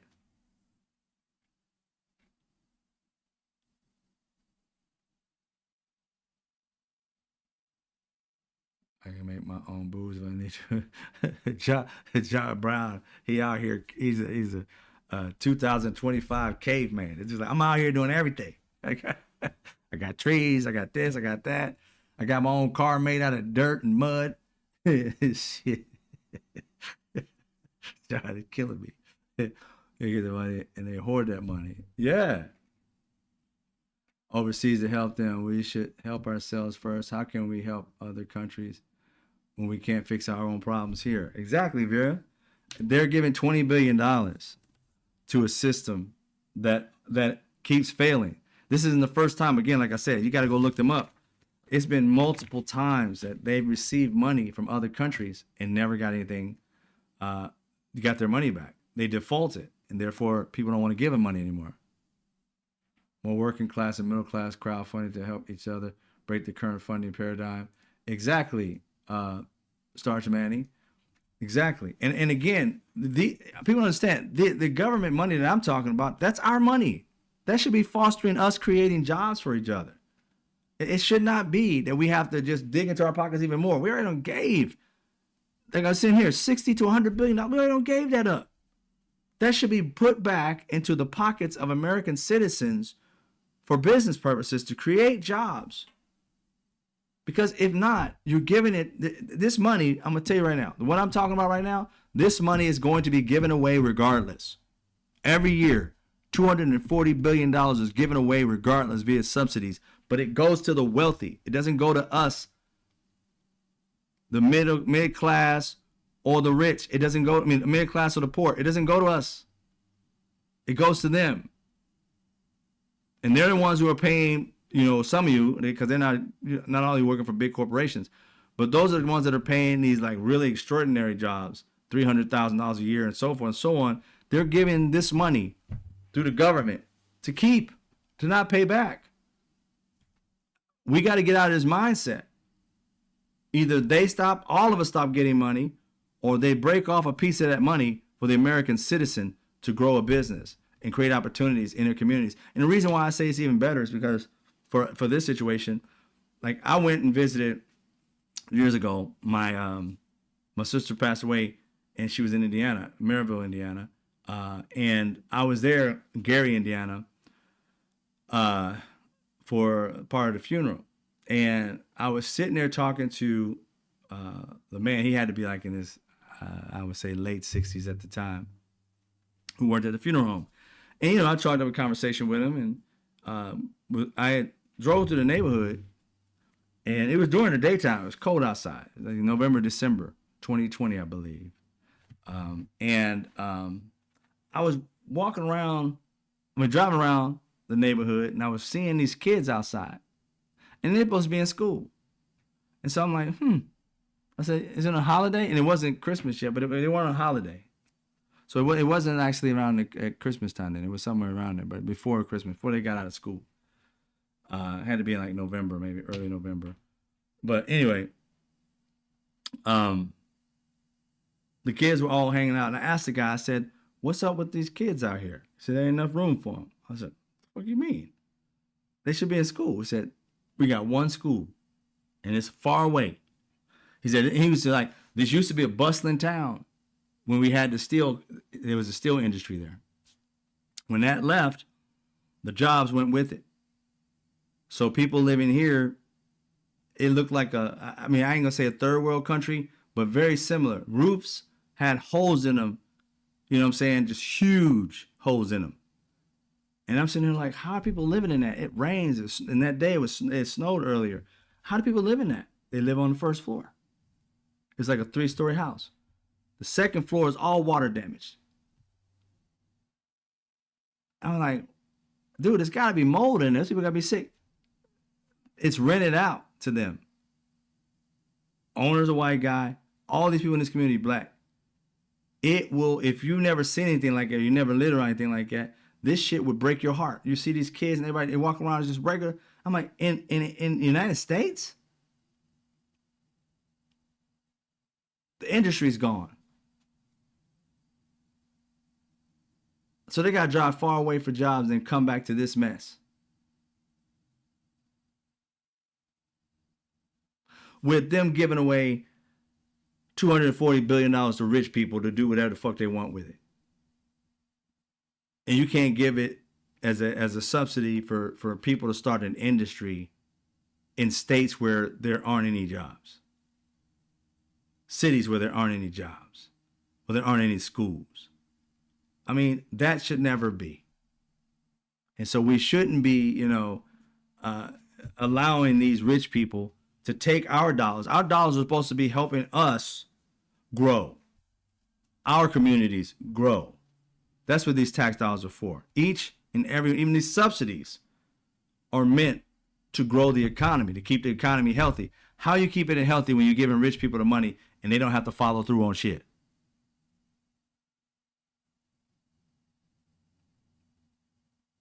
But I don't want to create that type of cycle. I want us to have regulations that we create the jobs we say we're going to create. And when we reach those KPIs, key performance indicators, the money's increased. It's a better way than what they're doing. And we done tried their way too many damn times and we still got the same situation. That shit in Gary, Indiana should not fucking exist. It's not because people don't work hard. It's because the economics around that particular city and state, wherever you're at, town, it is fucked up there. And they keep waiting on billionaires to put industries in their community so they can live. But other than that, they're living off welfare because there's no jobs in their community. We have enough people, enough ingenuity to start creating new businesses, investing in people to start these businesses. And once they get big enough, they're on their own, they can get all the investments from public as opposed to, private, whatever way they want to go. But creating these jobs is something we need to do in quick, fast, and in a hurry. Because if we don't, we have no way to sustain this $36 trillion debt. It's just going to grow. It's just going to grow. And if we live long enough, that shit might hit 100 trillion. Do you really think we'll ever have our grandkids ever pay that shit off? No. We have got to do an about face. Quit doing the same things and expecting a different outcome. That's all I got to say about it. Doing the same things and expecting a different outcome. It's insane, ladies and gentlemen. We can't keep doing that. We have to find solutions. And this is a part of things that I'm going to be doing with Avid Solutionists is being able to come up with solutions to the problems we face and take them very seriously. And once put together, try my damnedest to lobby any politician that will fucking listen that we have got to stop doing the same things and expecting a different outcome. We need to start focusing on the people. These subsidies, a portion of it needs to be going not to the billionaires, but to average people that are trying to create businesses or improve their businesses to be able to hire living wage jobs. If we have a incentive for these companies to create living wage jobs and not this bullshit $10, $12, $15, $20 an hour jobs, if we give that incentive, people will want to do it just for the fact of getting the money to be able to grow their company and not have to rely on a bank or rely on somebody else. And once they grow out of the system, then they have to find money the only way that they see how, through investment, through going public, whatever. But we need to start creating these businesses like quick, fast, and hurry. The people who have the ideas, the people who have the business plan all together, the people who have the small business but can't get a loan because for some reason, whether it be sexist, racist, against xenophobic, whatever they want to do, it's time that the government, the people and their money needs to be going into our communities to grow things in our communities. It should not be going to billionaires to come up and buy property in our communities and kick us out. These gentrification situations, the government's giving them hundreds of millions of dollars to do it and then kicking us out.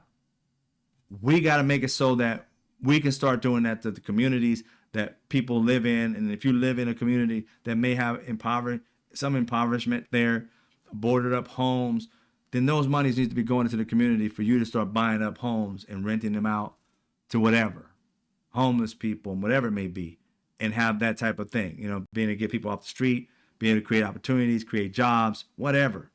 But it can't be the billionaires getting it and then telling the average people, oh, it's welfare for you. No, it's not.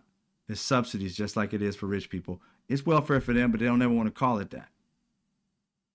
But we're going to keep it like it is, subsidies, because we don't want nobody trying to tell mid-class or poor or whatever people that, oh, you getting it for free. No, rich people, y'all been getting it for free for a long, long time. You didn't do shit to get it other than be rich and cool with the people who say yes.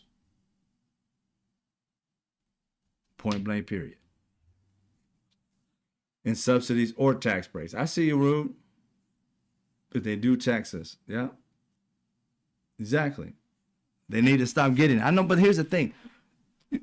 Here's the thing. What I do, what the system. Here's the thing I'm trying to. This is the last thing to say about it. But when I think of solutions, I think of plausible solutions that can work without upsetting the apple cart, so to speak. Okay, so if I said zero money, and I know you're just saying they shouldn't get the money, but I'm just saying why I didn't say that. If I said zero money, they wouldn't take it serious. Now they ain't gonna take this serious too much anyway, but we can force that. But if I said zero money to them at all, and nobody gets any cash because they need to get rid of it, they would have a heyday. They would go crazy. No, we ain't gonna never do that. But if I do it as a trial and say, I believe this way is better than what's going on, what do you think they're gonna do to compete with me? They need to make my system look like it doesn't work, right? So what does that mean? It means we win both ways. Hopefully you saw what I just said there. When I create solutions, I create them with the people who are against it in mind, right?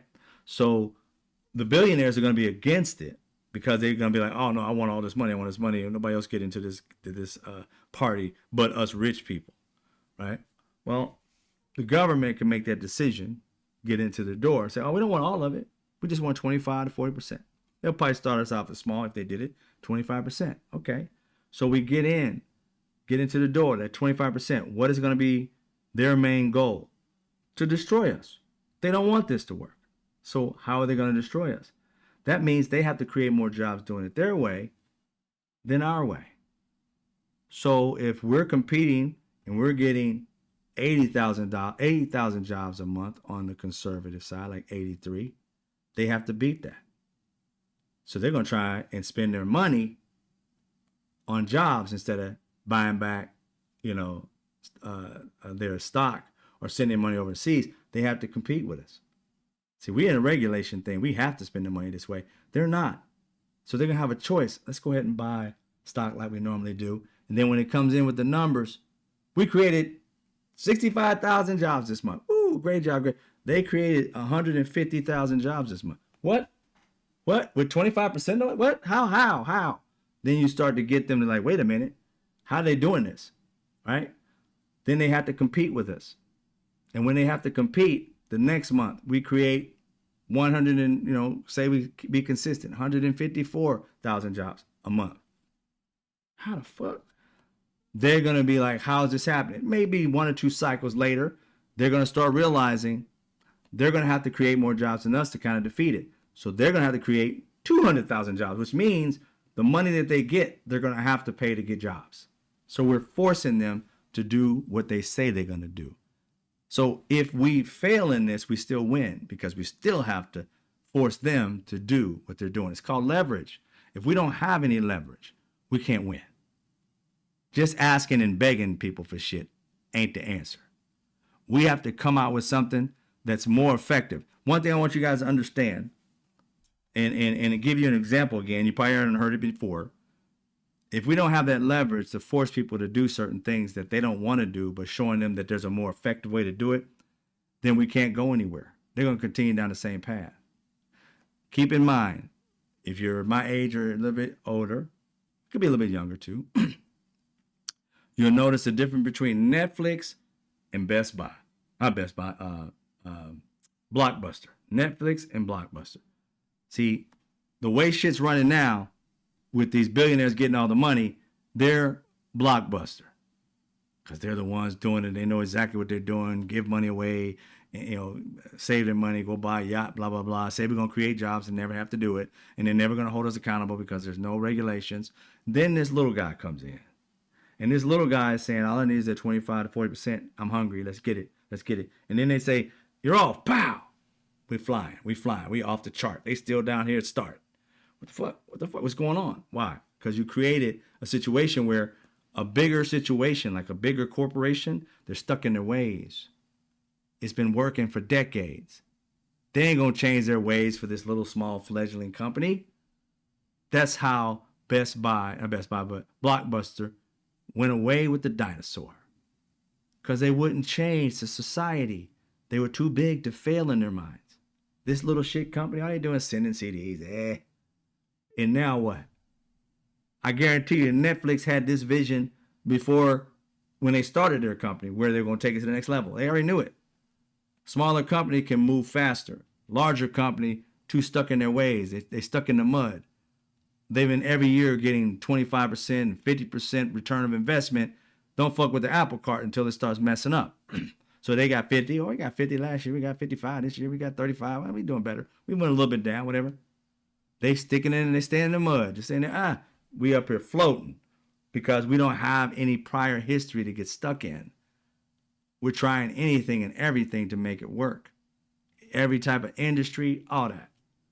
And once we hit, boom, we take off. We don't have any guardrails. They have weight holding them down. They have millionaires and billionaires that are fully invested in them, and they can't make quick moves without going to their chairman and all this other shit. You're small, you move fast. So that's why I know this will work for us. And on top of that, it forces them to move or die slow. Because again, if we start giving the government way more money and more jobs than these billionaires, who do you think they're going to start giving these subsidies to? Us, the ones who are creating jobs for the people and actually taking the money and doing what you're supposed to do with it.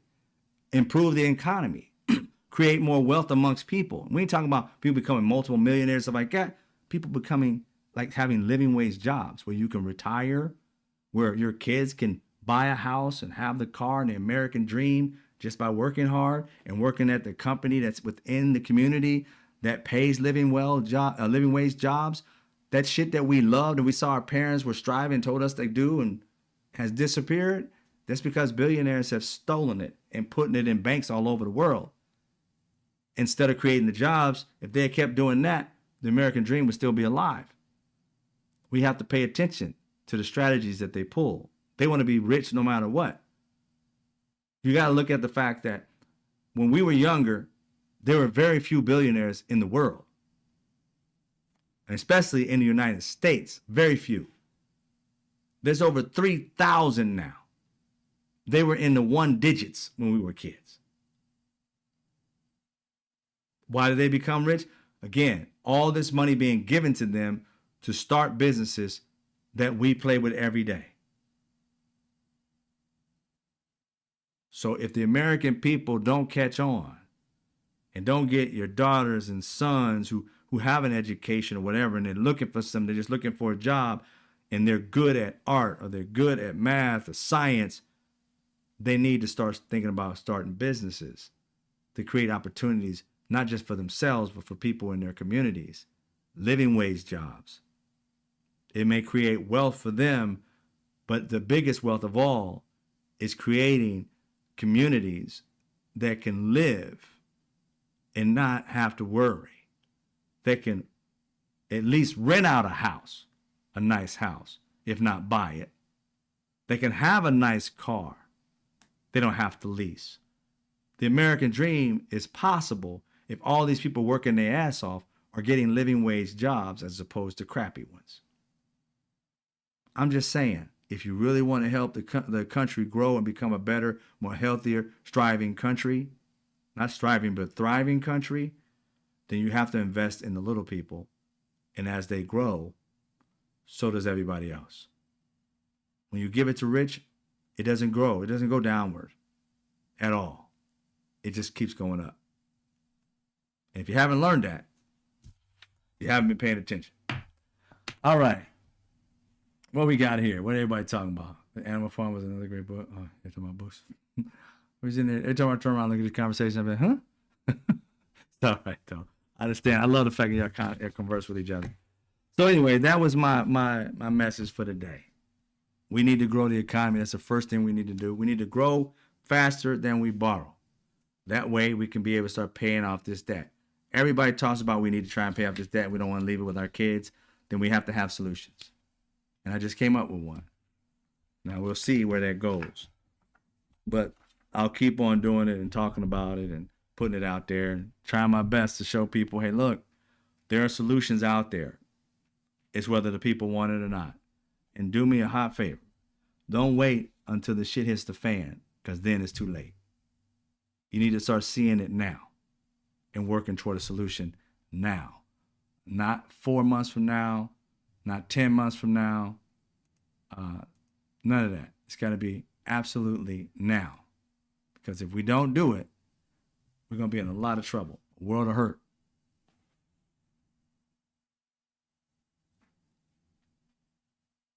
Yep. Stop sending money overseas. What's the other one that says? It just optimizes for the spreadsheet, not for a good product anymore, or not for stuff people like. Oh yeah, Sarge Manning. I'm working on that too. thing called partners, which again, I believe in capitalism that cares. And people don't necessarily know what I mean by that. I think capitalism will work. Because all, I mean, all we really talking about is supply and demand, right? But if you get greedy, then it really kind of falls out of place. But if you're doing something where everybody who's, if you make everybody that buys from you a partner, and anytime about like investment partner, but it does kind of work out that way. But it's basically every time you shop, you make money off of things that you shop, you buy, and therefore, and I don't have to try and sell it to you, nothing like that. It'll just be on the site. We have partners and stuff like that. You want to buy something, you buy just like it's an Amazon in a way. Whatever you buy on there, you automatically make money off of. Period. And just for the fact of buying it, and the reason why is because I look at it this way: if every time you buy something, you made a little profit off of it, and oftentimes we don't need that little profit. You know what I'm saying? You got enough money to buy it and not necessarily receive anything from it. Because oftentimes, like when you see on your I don't know what stores you guys go to. I'm in LA, so I go to like Ralph's and Trader Joe's, maybe one that's universal. But I don't see so much on Trader Joe's. I see it like at a Ralph's where you go and it has discounts and stuff like that, and you get to the counter and you swipe your shit and they say, oh, you saved $13.95 or whatever. You don't really think about that. You bought one, got one free, blah blah, and all stuff like that, and 75 cents, and it comes up to $13.70, right? Well, what if that was you made $13.70, and it went into an account, and boom, you made that $13.70. You just bought this shit for whatever you normally buy. You buy it at say Ralph's, and you got that $13.70. You excited? Oh, I saved $13,000. Like, boy, I made $13.70. How's that? Well, through this particular program that this handsome black guy came up. No, just kidding. This black guy came up with, and Mr. Straight Facts said, hey, we should be able to make money off that. Now, with you becoming a partner, everything, would you want to buy from any other store? I wouldn't.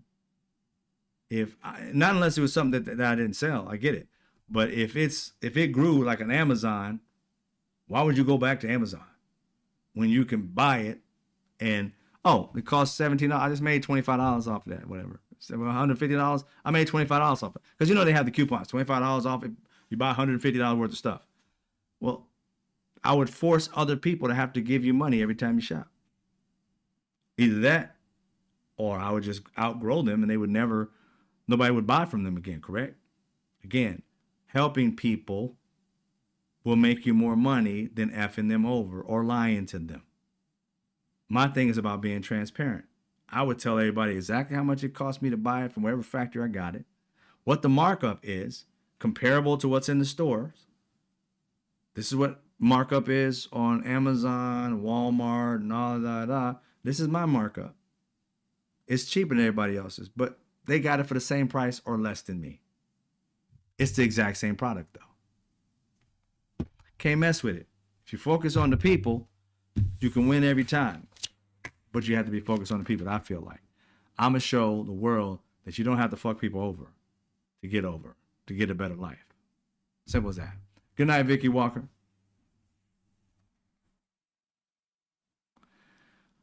Thank you, Benny Loco. We're going to keep it up. I'm about to get something to eat, y'all. So I love y'all. Y'all take it easy. Hopefully you learned something from me tonight. Took something away from me. I try my best to offer, facts and also solutions. Follow me on Avid Solutionist. I'm getting closer and closer to getting that project done and starting it up. What you just saw today is kind of like some of the things I come up with solutions for, and that's just this right here is about the economy and stuff for that. But I do that for pretty much everything. I don't care what it is. You got to fix your computer. You got to you're buying a house, relationship problems, all kinds of shit. It's just whatever comes about, and it's not just going to be me. This whole thing is starting a community of people who just love to solve problems. And I don't know what problem it is you solve. It could be mental health. You could be solving weight problems. You can be solving how to cook certain foods to be healthy. I don't care. We need places where people can go to that people give a damn about people. And that's what Avid Solution is going to be about. People who love to solve problems for themselves and for others. And being able to share that. And, again, if you charge, you charge. But in the rooms that we're going to be in, we're going to be offering that stuff for free.